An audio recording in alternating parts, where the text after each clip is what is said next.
Duleep ട്രോഫിക്കുള്ള സ്ക്വാഡിനെ BCCI ഇന്നലെ പ്രഖ്യാപിച്ചിരുന്നു.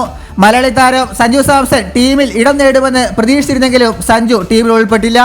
ഇതോടുകൂടി സഞ്ജുവിന്റെ കാര്യത്തിൽ അവ്യക്തതയും താരത്തിന്റെ കരിയർ അവസാനിച്ചു എന്നതടക്കമുള്ള സംശയങ്ങളും ഉയരുകയാണ്. BCCIയുടെ സെലക്ഷൻ പാനൽ നേരിട്ട് പ്രഖ്യാപിക്കുന്നതാണ് ദുലീപ് ട്രോഫിക്കുള്ള സ്ക്വാഡ്.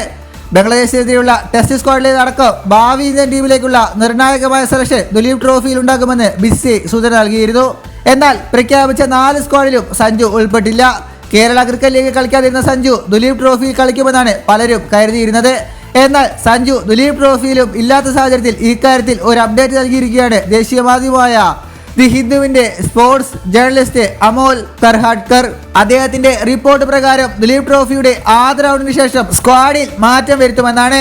ആദ്യ റൗണ്ടിന് ശേഷം ഇപ്പോൾ ടീം ലീഡർ ലഭിക്കാത്ത സഞ്ജു സാംസൺ, റിങ്കു സിംഗ്, പ്രതീക്ഷ, ഷാംസ് മുലാനി എന്നിവർക്ക് BCCI അവസരം നൽകുമെന്നാണ് അമോൽ കർഹാഡ് നൽകുന്ന അപ്ഡേറ്റ്. അതേസമയം ദുലീപ് ട്രോഫി സ്ക്വാഡിൽ രോഹിത്തും കോഹ്ലിയുമില്ല. നേരത്തെ കോഹ്ലിയും രോഹിത്തും ദുലീപ് ട്രോഫിയിൽ കളിക്കുമെന്ന് റിപ്പോർട്ടുകൾ ഉണ്ടായിരുന്നു.